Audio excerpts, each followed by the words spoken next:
ನೋಡ್ಬೋದು ಇದು ನಮ್ಮ ಫಾರ್ಮ್ ಹೌಸು. ಇವ್ರು ಮುಟ್ಟಾಳು ನನ್ನ ಮಕ್ಕಳು ನಿಕ್ಕದೆ ನೋಡ್ರಿ, ಅದು ಅನ್ಯಾಯ ಮಾಡಿಬಿಟ್ರು.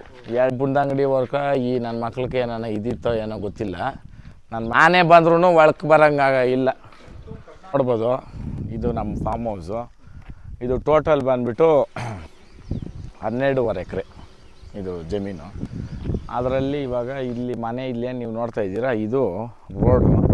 ಇಲ್ಲಿರೋ ಇದು ಅಣ್ಣ, ಇದು ಎಕ್ಸ್ಪೆಷಲಿ ಇದ್ರನ್ನ 6 ಅಡಿ ಒಳಗೆಯಿಂದ ಹಾಕಿರೋದು. ಇದನ್ನು ಕೆಳಗೆಯಿಂದ ಎತ್ತಿ, ಯಾಕಂದರೆ 10 ವೀಲರ್ ಲಾರಿಗಳು ಏನೇ ಬಂದ್ರೂ ಇಲ್ಲಿ ತಿರ್ಸ್ಕೊಳಕ್ಕೆ ಮಾಡೋಕೆ ಇದು ಇಳಿಬಾರ್ದು ಅಂತ ಮಾಡಿರೋದು. ಇದು ಮಾಡಿ ಆಮೇಲೆ ಇಲ್ಲಿ ಇವತ್ತು ನೀವು ನೋಡ್ಬೋದು, ಅವತ್ತು ಯಾರೋ ಇಬ್ಬರು ಮುಟ್ಟಾಳು ನನ್ನ ಮಕ್ಕಳು ನಿಕ್ಕದೆ ನೋಡ್ರಿ, ಅದು ಅನ್ಯಾಯ ಮಾಡಿಬಿಟ್ರು. 2 ಟ್ಯಾಂಕ್ ಇಕ್ಕಕ್ಕೆ ಟನ್ಗಟ್ಟಲೆ ಕಬ್ಬಣ ಯೂಸ್ ಮಾಡಿದ್ರು ಅಲ್ಲಿ. ಅದನ್ನು ಕಿತ್ತು ಬಿಸಾಕ್ಬಿಡೋಣ ಅಂತ ಅನಿಸ್ತು.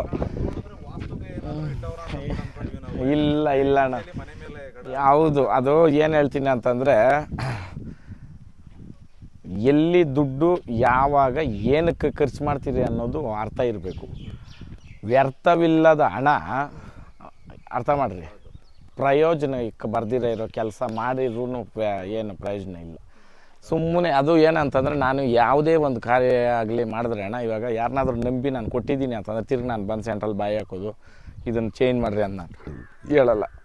ಹಂಗೆ ಹೇಳ್ದವಾಗ ಅದು ಏನೋ ಕಬ್ಬುಂದಂಗಡಿ ವರ್ಕ ಈ ನನ್ನ ಮಕ್ಳಿಗೆ ಏನಾನ ಇದಿತ್ತೋ ಏನೋ ಗೊತ್ತಿಲ್ಲ, ನನ್ನ ಮಕ್ಕಳು 2 ಇದಕ್ಕೆ ಅಷ್ಟು ಇದು ಮಾಡಿಬಿಟ್ರು.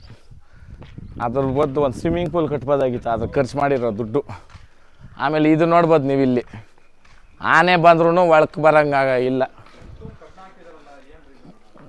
ಅದೇನೋ ಕಬ್ಬುಂದಂಗಡಿ ವರ್ಕು ಇವ್ರಿಗೇನೋ ಲಿಂಕ್ ಇತ್ತೋ ಏನೋ ನನಗೆ ಗೊತ್ತಿಲ್ಲ. ಟನ್ಗಟ್ಟಲೆ ಕಬ್ಬಣದ ಮೇಲೆ ಹಾಕ್ಸ್ಬಿಟ್ರು ದುಡ್ಡು. ನಾನು ಅವ್ರು ಕೇಳ್ದಾಗ ದುಡ್ಡು ಕೊಟ್ಟಿರೋದು ಅಷ್ಟೇ ನನಗೆ ಗೊತ್ತಿರೋದು. ಇದು ಯಾಕೆ ಹಿಂಗೆ ಮಾಡಿದ್ರೆ ಏನು ಅಂತಿಲ್ಲ.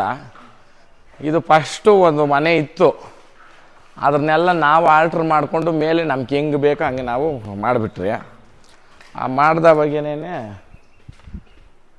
ಇದು 3-4 ಇತ್ತು, ಸಂಪು ಒಂದೇ ಮಾಡಿದ್ದೀರಿ ಅಲ್ಲಿ.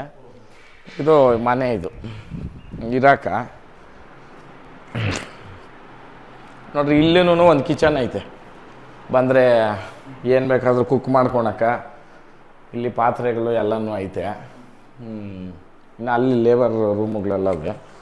ಇಲ್ಲೊಂದು ರೂಮು ಲೈಟಾ ನೋಡಿ, ಇಲ್ಲೊಂದು ರೂಮ್ ಐತೆ.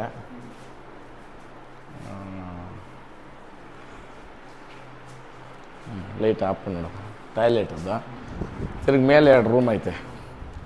ಆಮೇಲೆ ಈ ಮನೆಯದು ವಿಶೇಷತೆ ಏನಂದ್ರೆ ಅಣ್ಣ, ನಾವಿನ್ನೂ ಟಾಪ್ಗೆ ಹೋಗ್ಬಿಟ್ರೆ ಇಡೀ ನಮ್ಮ ತೋಟದಲ್ಲಿ ಇರ್ತಕ್ಕಂಥದ್ದೆಲ್ಲ ಇದು ಮಾಡ್ಬೋದು. ಅಪ್ಪ ಕುಟಿಲ್ಲ, ಇದು ಇನ್ನೊಂದು ಪೋರ್ಷನ್, ಅದೇ ಫಸ್ಟ್ ಫ್ಲೋರ್ ಅಂದ್ಕೊಳ್ರಿ. ಇಲ್ಲಿ 2 ರೂಮು 1 ಟಾಯ್ಲೆಟು.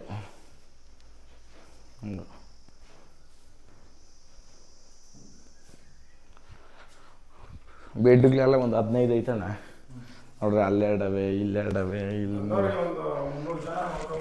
ಆರಾಮಾಗಿ ಕೆಳಗಡೆ ಶೆಡ್ಡಲ್ಲೇ ಇರ್ಬೋದು ಆರಾಮಾಗಿ. ಈ ಟಾಪು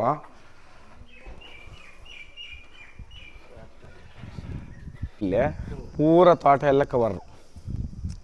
ಈ ಕಡೆ ನೋಡ್ರಿ, ಅದು ಹಳೆ ತೋಟ. ಅಲ್ಲಿ ಹುಡುಗರು ಬರ್ತಾರೆ ನೋಡ್ರಿ, ಅದು ಹಳೆ ತೋಟ. ಅದು ದೊಡ್ಡ ಮರ ಐತೆ ಅದು. ಇದು ಹೊಸದಾಗಿ ಗಿಡ ಇಕ್ಕಿರೋದು. ಇಲ್ಲಿ ಒಂದು ನೋಡ್ರಿ, ಇವಾಗ ಅಲ್ಲಿ ನಾಯಿ ಕೂತೈತೆ, ಇಲ್ಲಿ ಕಾಕಿ ಬಂತು, ಎಲ್ಲ ಕಾಣಿಸ್ತದೆ. ಅರ್ಥ ಆಯ್ತು ನಿಮ್ಗೆ? ಇಲ್ಲಿ ಕುತ್ಕೊಂಡ್ಬಿಟ್ರೆ ಪೂರ ತೋಟ ನಮ್ಗೆ ಕಾಣಿಸ್ತದೆ ನೋಡ್ರಿ. ಇದೇ ರೋಡು, 2 ಜಮೀನು ಅಡ್ಡ, ಅದೇ ಹೈವೇ.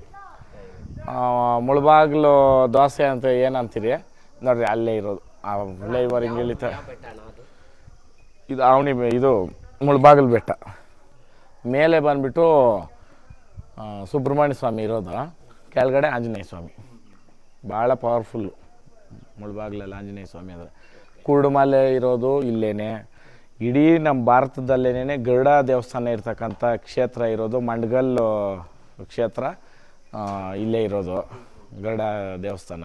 ಗರುಡ ಆವಾಗ ರಾಮ ಸೀತೆಯನ್ನು ಎತ್ಕೊಂಡು ಹೋಗ್ಬೇಕಾದ್ರೆ ಏನು ಕತ್ತರಿಸ್ತಾರಲ್ಲ, ಅದು ಲವಾಕುಶ ಹುಟ್ಟಿರ್ತಕ್ಕಂಥದ್ದು ನೋಡ್ರಿ. ಇಲ್ಲಿ ಲೇಪಾಕ್ಷಿ ಇಲ್ಲೈತೆ. ಇಲ್ಲಿ ಆವಣಿ ಬೆಟ್ಟ, ಇಲ್ಲೇ ಆವಣಿ ಇಲ್ಲಿ. ಅದು ಈ ಮರಗಳರಷ್ಟು ಅಡ್ಡ ಇಲ್ಲ, ಆವಣಿ ಬೆಟ್ಟ ಕಾಣಿಸೋದು. ಅಲ್ಲಿ ಆವಣಿ ಪಾರ್ಸೆ ಕೂಡ ನಡೀತದೆ, ಎತ್ತುಗಳ ದನಗಳ ಜಾತ್ರೆ, ಭಾರಿ ಜಾತ್ರೆ ಅದು. ಇದು ಎಲ್ಲ ಆವಾಗ ದೇವ್ರುಗಳು ಓಡಾಡಿರೋ ಜಾಗಗಳು ಅಂತ ಹೆಸರುವಾಸಿ. ಮೂಡಾಳ ಬಾಗಿಲು, ಮುಳುಬಾಗಿಲು, ಫಸ್ಟು ಕರ್ನಾಟಕದಲ್ಲಿ ಸೂರ್ಯ ಉದಿಸೋ ಜಾಗ ಮುಳುಬಾಗಿಲು. ನೀವು ಬೆಳಗ್ಗೆ ಮಾಡಬೇಕಾಗಿತ್ತು ವೀಡಿಯೋ. ಮಾಡಿದ್ರು.